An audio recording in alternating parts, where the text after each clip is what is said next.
진리에 이르는 길을 시작하겠습니다. 이번 시간에는 부동산에 대해서 살펴보도록 하겠습니다. 예전에 부동산 균형 가격 이론을 언급했죠. 그러면 부동산 균형 가격 이론으로 현실을 완전히 설명할 수 있는가 하는 의문이 들 수 있죠.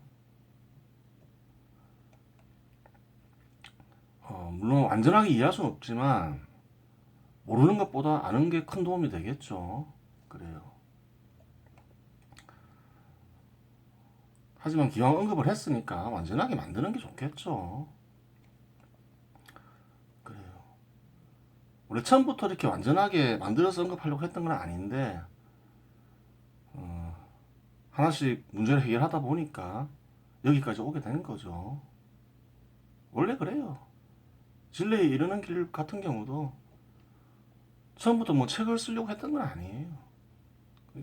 영혼에 그 마음이 몸이 있다는 걸 알고 그런 문제들을 하나씩 풀어나가다 보니까 책 한 권 분량이 된 거죠.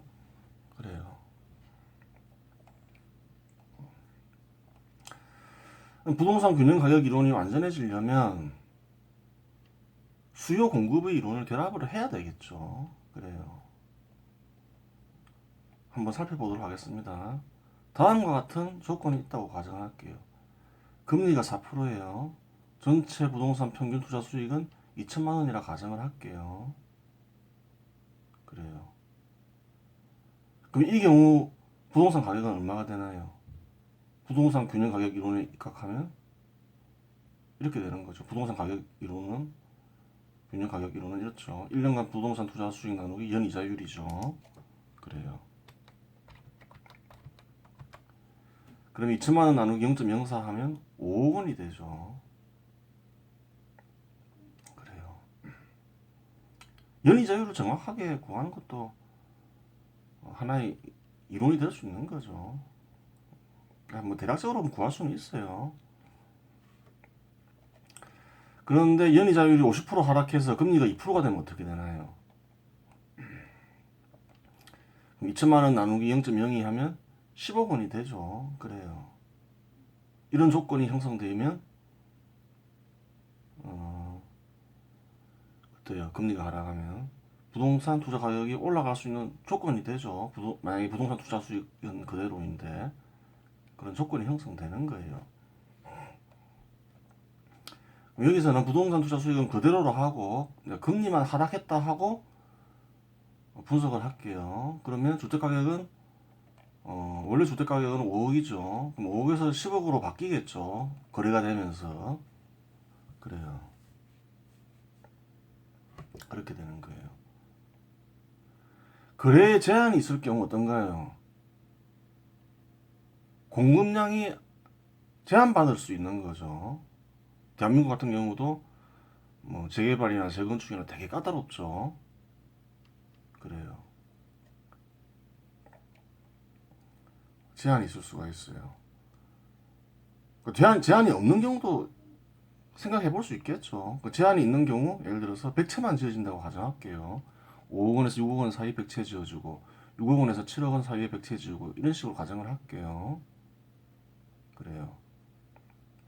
이런 식으로 가정을 할 수가 있어요.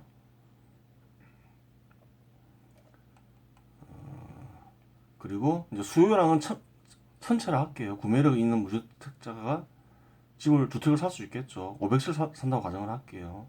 또 다주택자가 500채를 산다고 가정을 할게요. 그럼 총 수요량은 1000채가 되는 거죠. 그래요. 거래 제한이 없는 경우 많이 지어지겠죠. 제한이 있는 경우보다.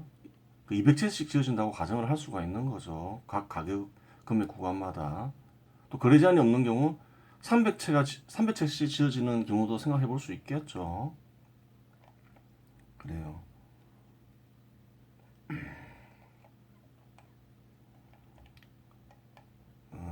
그러면 우선 거래 제한이 있는 경우를 살펴보겠습니다.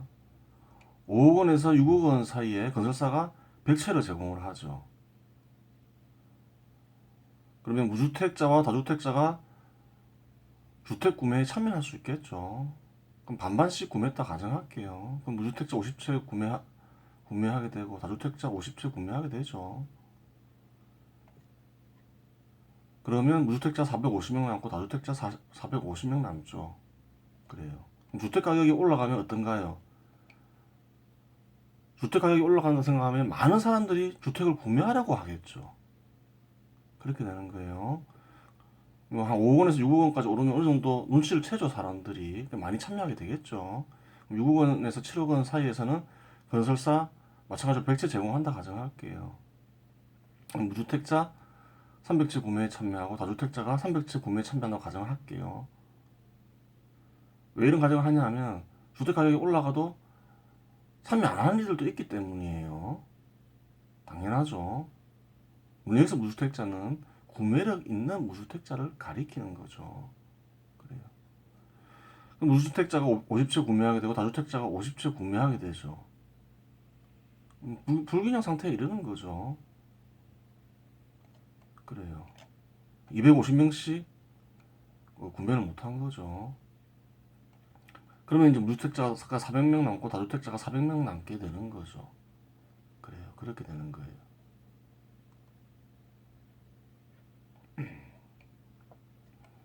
그럼 7억 원에서 8억 원 사이는 어떻게 되나요? 또 건설사가 100채 제공을 하죠. 무주택자가 400채 구매에 참여하고 다주택자가 400채 구매에 참여하겠죠. 그럼 무주택자 50채 구매하고 다주택자 50채 구매하게 되죠. 여전히 불균형 상태죠. 350명씩이 주택을 구매 못했죠. 그러니까 그냥 7억 원에서 8억 원 사이에서는 모든 사람들이 눈치를 채고 다 참여한다고 보면 되는 거예요. 그래요. 무주택자 350명, 다주택자 350명이 여전히 남아있어요. 8억 원에서 9억 원 사이는 어떻게 나나요? 또 건설사가 100채를 제공하죠. 무주택자 350채 구매에 참여하죠. 그래요. 다주택자도 350채 구매에 참여하죠. 무주택자 50채 구매, 다주택자 50채 구매. 또 불균형 상태에 이르죠. 300명씩이 구매를 못했죠. 9억 원에서 10억 원 사이 또 건설사가 100채를 제공하겠죠. 그럼 무주택자 350채 구매에 참여하고 300명인가 300채 구매에 참여하겠죠. 다주택자도 300채 구매에 참여하겠죠. 그러면 어떻게 되나요? 무주택자 50채 구매, 다주택자 50채 구매하게 되죠. 또 여전히 불균형 상태에 이르죠. 무주택자 250명 남고 다주택자 250명 남는 거죠. 그래요. 그런데 뭔가요? 다주택자는 가격이 더 올라가도 뭐 구매하는 이도 있겠지만 파는 이도 있겠죠. 왜 그래요? 다주택자는 수익을 내기 위해서 주택을 구매하잖아요. 그렇죠. 뭐 임대료건 아니면 주택 차익이건 그렇죠. 그렇게 되는 거예요. 다주택자는 가격이 올라가도 참여하는 이도 있겠지만 파는 이도 있겠죠. 그래요. 그러면 그 차감이 이제 100채를 판다고 가정을 할게요. 파는 게 더 많다는 거죠. 그럼 이렇게 되겠죠. 10억 원에서 11억 원 사이에서는 건설사가 100채를 제공하겠죠.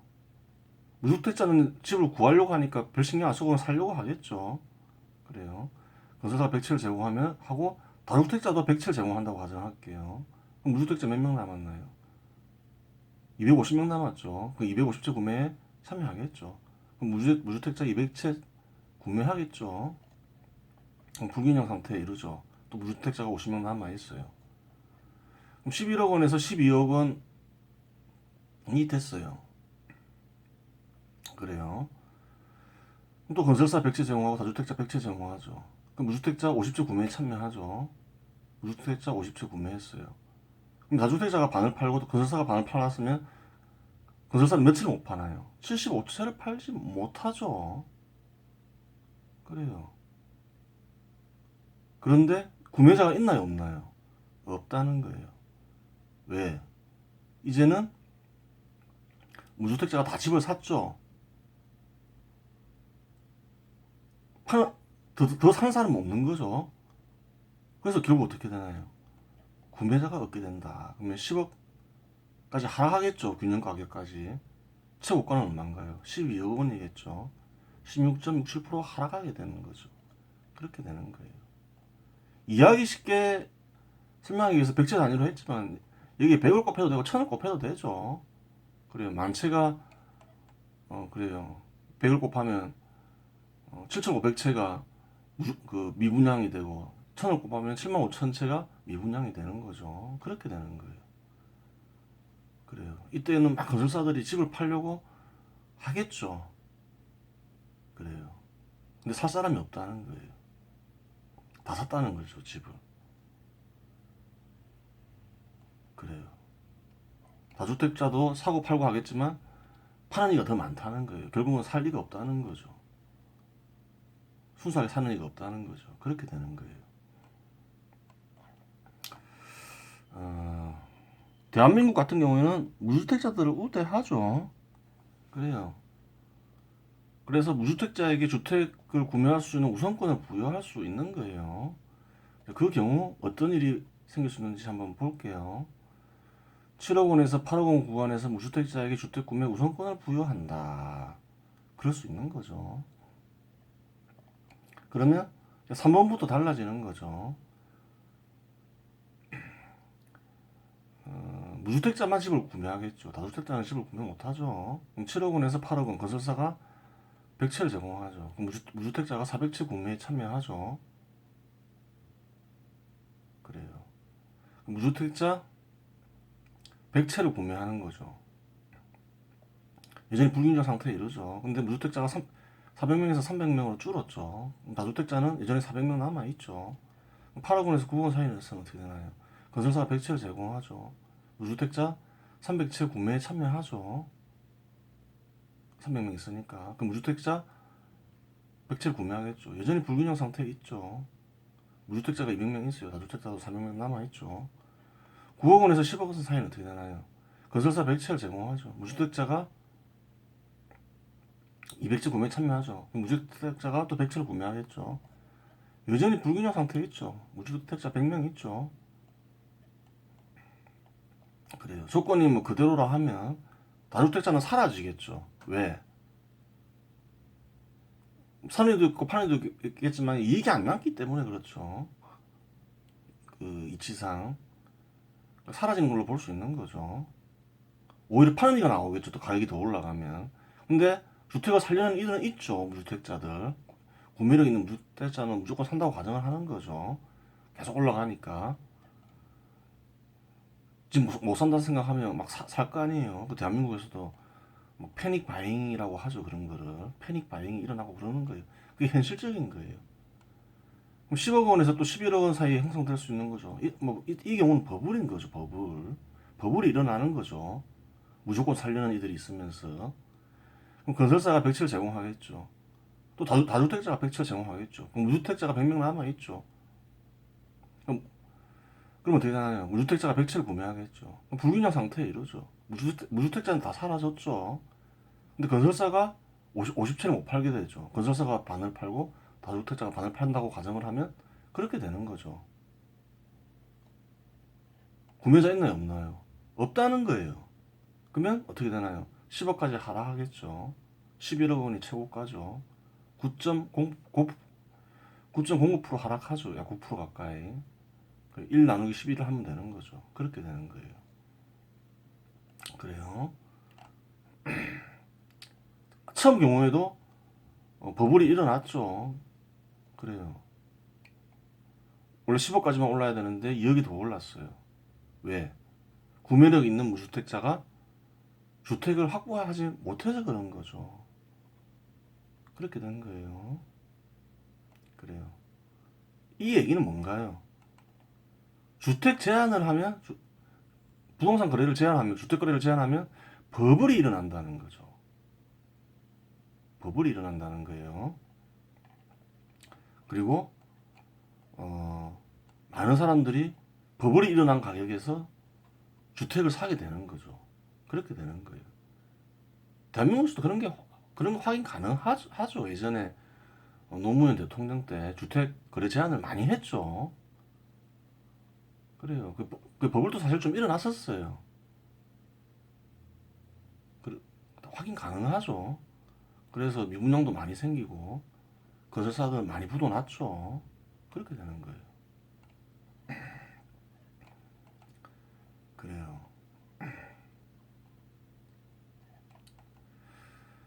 어, 그래요. 근데 9억 원에서 15억 원 사이에서 조건이 바뀔 수가 있어요. 왜 그래요?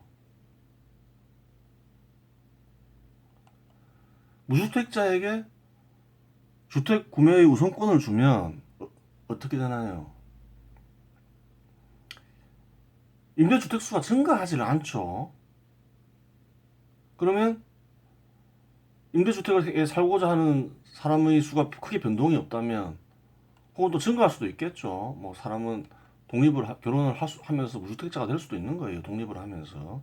그런 여러 조건들이 있는 거예요.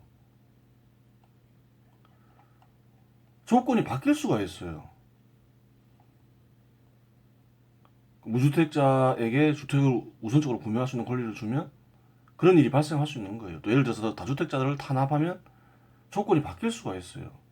대한민국에서도 그런 일이 일어나죠. 2020년 8월 12일자에 나온 얘기인데 김 실장, 청와대 정책실장이죠. 김상조 정책실장을 가리키죠. 김 실장은 치솟는 전셋값에 대해서도 인지하고 있다고 했다. 올라간다는 거예요. 그는 최근 임대차 제도가 변동되며 전월세 가격이 불안정한 것은 분명한 사실이라며 조사를 했겠죠. 일반인들은 잘 파악할 수 없지만 파악을 한 거예요.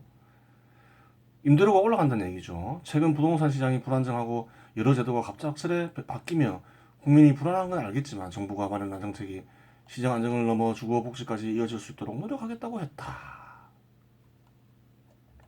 이 부분도 검토를 해야 되는 거예요. 현실적으로는 조건이 바뀔 수가 있는 거예요. 임대료가 증가하면 어떻게 되나요? 부동산 투자 수익이 증가하죠. 앞에서는 부동산 투자 수익이 증가하지 않았다고 했는데 그대로라 했는데 현실적으로 따지려면 증가한다고 봐야 되겠죠. 이런 경우 대한민국 같은 경우 예를 들어서 무주택자에게 우선권을 주고 다주택자를 탄압할 때 조건이 바뀐다고 봐야 되는 거예요. 그래야 완전한 분석이 가능하죠.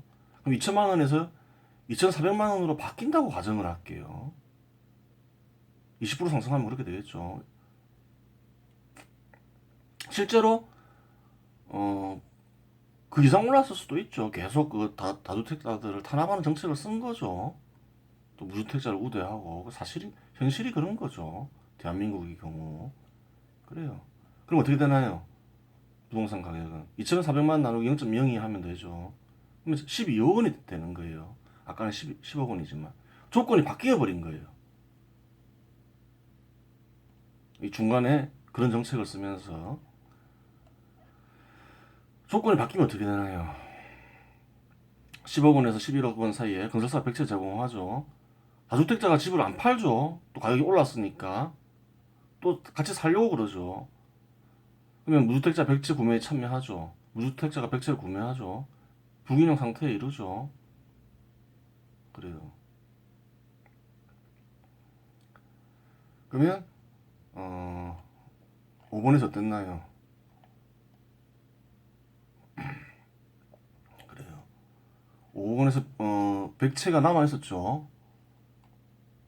그래요. 100채는 다 소화가 됐어요.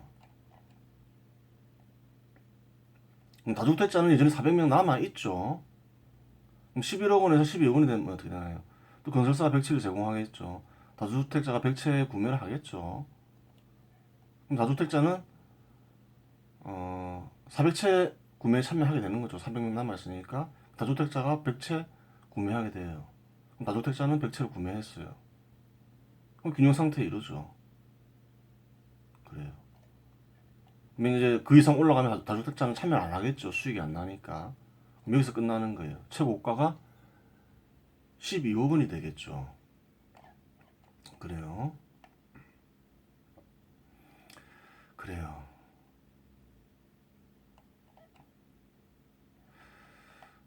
원래 15억 원까지만 올라야 되는데 이제 중간에 조건이 바뀌면서 12억 원까지 올라버린 거죠. 그럼 향후 누가 문제가 되는가요? 구매력이 생기는 무주택자에게 문제가 생기는 거죠. 이 경우는 12억 원에서 안정을 찾겠죠. 근데 향후 구매력 있는 무주택자에게 문제가 생기는 거예요. 집을 살 때. 그렇게 되겠죠. 그럼 향후 가격은 어떻게 결정될까요? 다주택자가 제공하는 임대주택 수와 무주택자의 수요량이 향후 주택 가격에 결정한다. 이렇게 되는 거죠. 그렇죠. 주택 가격이 올라가면서 공급된 임대주택의 수가 다 다르죠. 첫 번째 경우는 어떤가요? 계산을 해보니까 임대주택의 수가 125채 증가했어요. 그렇죠. 계산해보면 그래요. 두 번째 케이스에서는 50채가 증가했어요. 세 번째 케이스에서는 200채가 증가했어요. 그래요. 첫 번째 케이스는 250채가 증가하다가 나중에 이제 파는 이도 나오죠. 두 번째 케이스도 마찬가지죠. 다주택자들 중에서 주택을 파는 이들이 나와서 그런 거예요. 그래요. 어느 경우가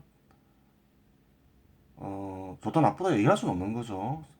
두 번째 케이스는 11억 원까지밖에 안 올랐지만 뭐예요? 무주 임대주택 수가 50채밖에 증가를 안 했죠. 그래요. 그러면 구매력 없는 무주택자 입장에서는 어느 케이스가 제일 안 좋은가요? 2번이 제일 안 좋은 거죠. 두 번째 케이스가 제일 안 좋은 거죠. 그래요. 구매력 없는 무주택자 입장에서는 어느 경우가 제일 좋나요? 세 번째 경우가 제일 낫죠. 그렇게 되는 거예요. 그래요.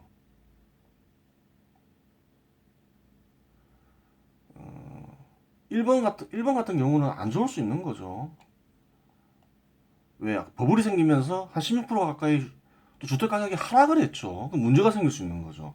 큰 문제가 생길 수 있는 거예요. 그렇게 되는 거예요. 그러면 이제 거래 제한이 없는 경우를 살펴보도록 하겠습니다.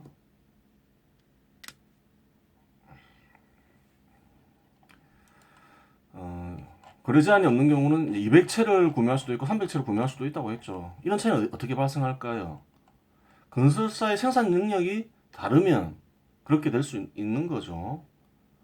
아무리 제한이 풀어져도 건설사가 200채까지밖에 못 짓는 거예요. 건설사의 생산 능력에 한계가 있어서.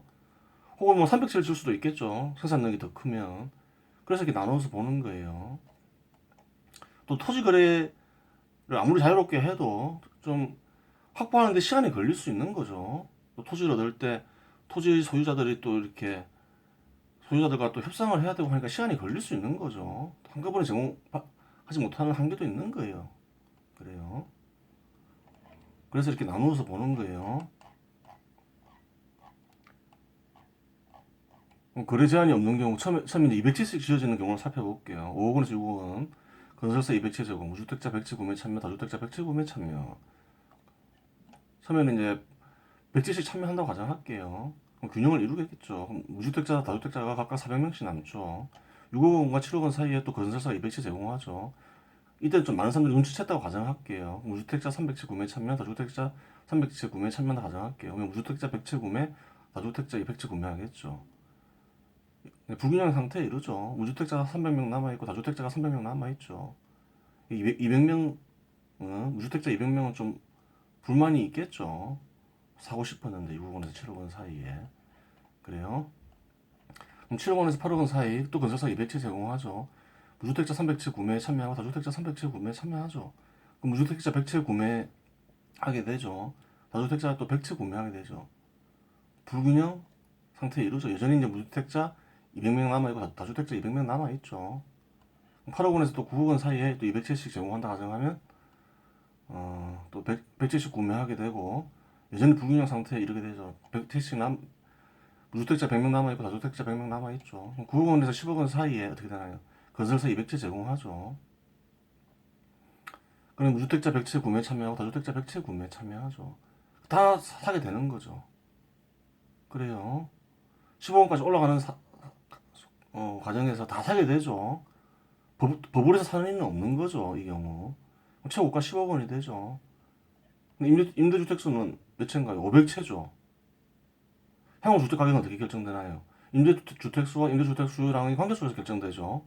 500채가 제공됐죠. 앞에서는 얼마가 제공됐죠? 거래 제한이 있을 때는 제일 많이 제일 많이 공급된 게 200채였죠. 제한이 없으니까 어떤가요? 생산 능력이 이제 두 배로 증가한다 가정하고 생산량이 두 배로 증가한다고 가정하고 그래요. 임대주택 수가 500채가 제공되죠. 그럼 향후 어떨까요? 주택 가격이 안정이 되겠죠. 그렇게 되는 거예요. 그리고 버블이 일어난 상태에서 산이는 없게 되는 거죠. 없어질 가능성이 큰 거죠. 그렇게 되는 거예요. 이런 투자 지식이 부동산 투자 균형 가격 이론이 널리 전파되면 그래요.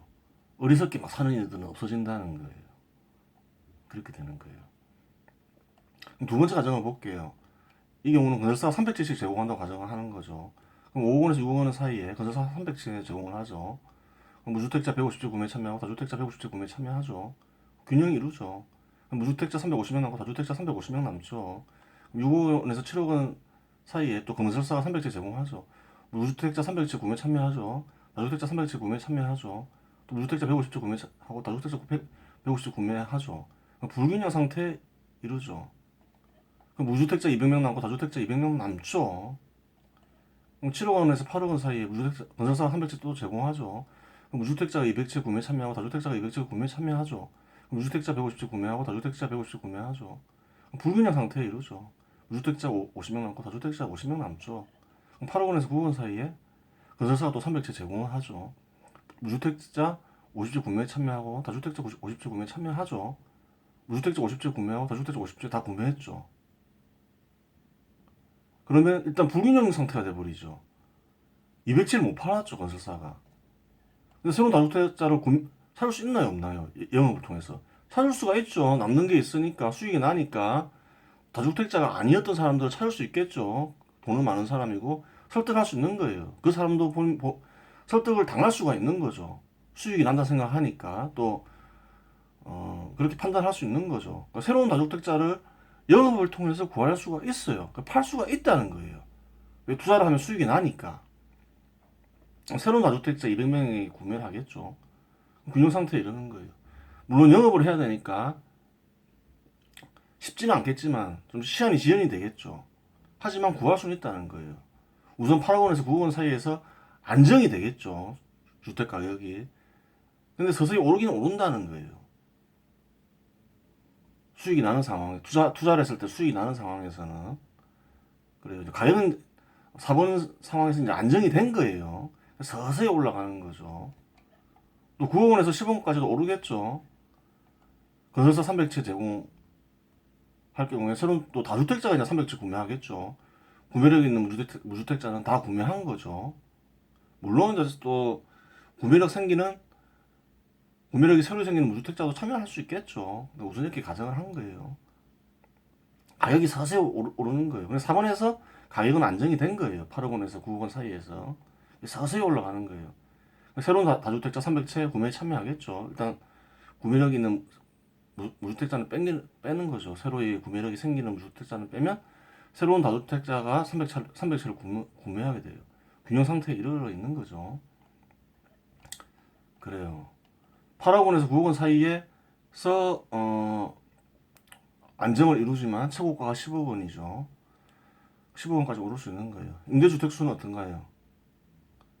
1000채가 제공이 됐죠. 500채가 추가로 제공이 됐죠. 향후 주택 가격은 어떤가요? 임대주택 수와 임대주택 수량의 환경 속에서 결정되죠. 1000채가 제공됐으니까 어때요? 주택 가격은 굉장히 안정이 되겠죠.